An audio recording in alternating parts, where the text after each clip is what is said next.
Welcome, folks. I am Jaby Koay, joined by ACHARA KIRK. What's up? Earlier today, we watched Free Guy, and then straight after that, we watched The Suicide Squad. Yeah. Now, I think that for most of you guys, you're gonna love this movie. It is everything you probably wanted the first one to be. It is so much better than the first film. Having watched that, because ACHARA hasn't seen the first Suicide Squad, this completely crushes it.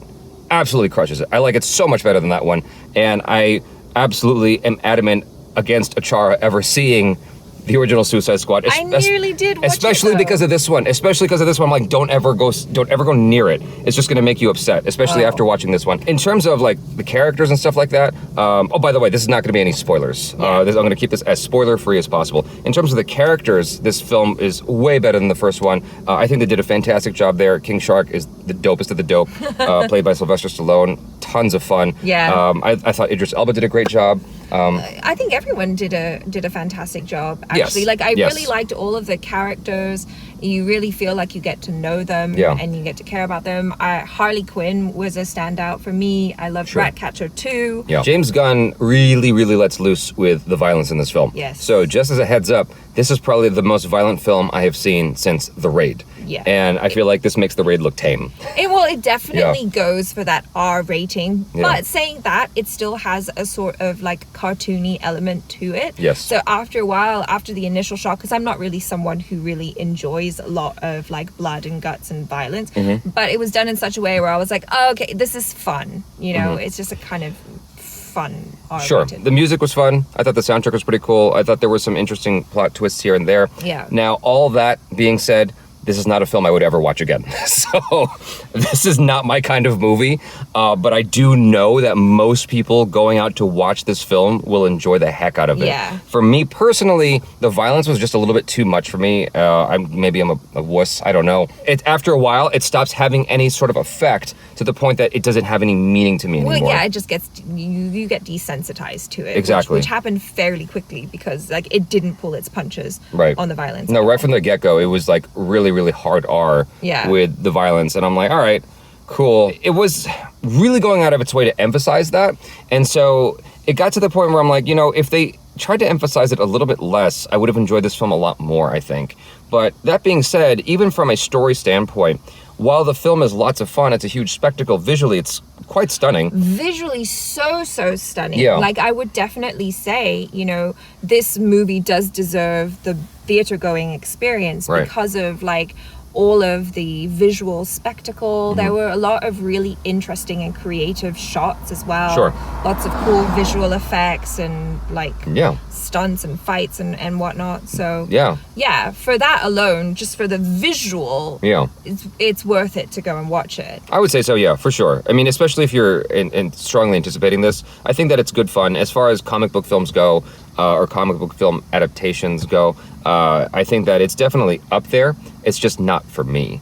I have yet to watch The Boys, so now I'm like wondering how I'm going to feel about that. But I am still excited in anticipation of watching The Boys season 1 and 2. I know that a lot of you are going to like hate on me in the comments for having said that just now because I haven't seen it yet, but we will. We'll probably do a watch along to it. So from a story perspective, I didn't really know what to root for in watching this. The trailer kind of misled me a little bit into thinking that it was going to go a different way.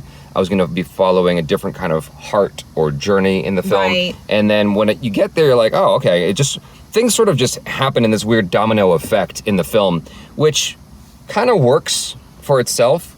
And from what I can tell, most people having watched this are like, either they loved it or they thought it was cool. You know, I think we're in the minority of like, oh God, that was too much in terms of the violence, and so I don't know if I'd want to revisit that. And it didn't help that we watched it right after watching Free Guy. Which we really liked. Yeah, because Free Guy, I loved Free Guy. I can't say more than that. And so I guess my expectations were set higher. I'm like, oh my God, like I wasn't expecting to love Free Guy, and I love that. I can't wait to watch Suicide Squad. And I came out like, oh, all right. Yeah. Well, and you know, I went with Greg and his posse, and Greg's like, well, what'd you think? And I was like, it's cool. I'll never watch it again. And he laughed. But yeah, and so the story was just a little bit hard to follow because I really didn't know what I was rooting for is the short of it. And I was talking to you about this before we shot the review, and I was like, you know, I really wish I could articulate better what issue I have with the story, but it's almost like the characters are so interesting, and like they're written in such a way that, you know, I feel like I know them and I care about them.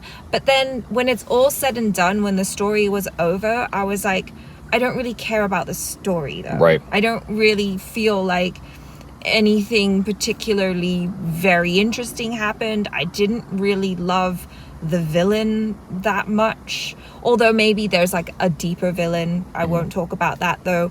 But I was just kind of like, oh, okay, but I like the characters, so I'm there for the ride for them, because I enjoyed getting to know them more and learning about them. And maybe, like, I don't know, I feel like I felt like the story was lagging a little bit in the beginning, like it moved a little bit slowly in the first half, and then it like really picked up at the end and it started getting really, really fun. Like I wonder if there was some way that they could have kind of catapulted you into the adventure a lot sooner, but I don't know, maybe you needed to kind of know more of the backstory and learn more about the characters to really appreciate the adventure that they go on eventually. I can see what you're saying, and you weren't the only one to feel that way. While watching it, I didn't really feel like it took forever to get into the adventure of it. I was just sort of not sure what I was rooting for. Okay. Like initially I thought I had like something that I was like, oh, okay, that's what I'm championing in this film. But then that kind of just went away and didn't really matter through most of the adventure. And it's hard to really talk about this without giving anything away. But like ACHARA's been saying, the characters are really strong. Like, what's her name? Davis, the main female who's in charge of the Suicide Squad.